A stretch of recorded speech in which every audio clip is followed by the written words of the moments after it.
You know those crazy Vegas stories people tell? Well, mine starts like any other. A lost bet, a dare at 3 a.m., and a wedding chapel that's seen better days. But trust me, it ends somewhere much darker. I was the groomsman who lost the bet. The dare? Marry the next person who walked through those chapel doors. That's when she appeared, this ethereal woman in a vintage dress, reciting Sylvia Plath under her breath.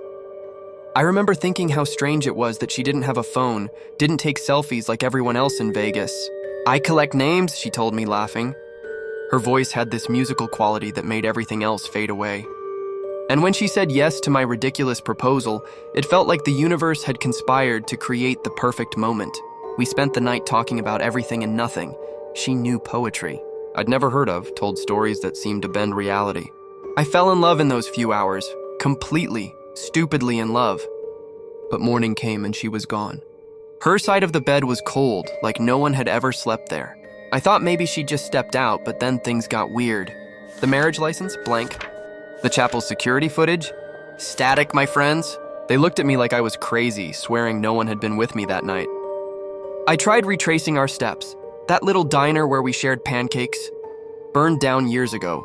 The bookstore where she read me Victorian ghost stories, abandoned for decades. It was like following the footprints of a ghost. Finally, an old priest pulled me aside, his hands shaking. "You married a name-eater," he whispered. "They become real for one night, then they take your future." I laughed it off until I noticed my reflection.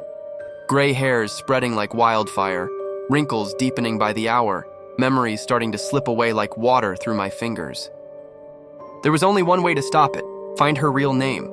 She'd hidden it in one of her stories, something about mirrors and midnight and lost time.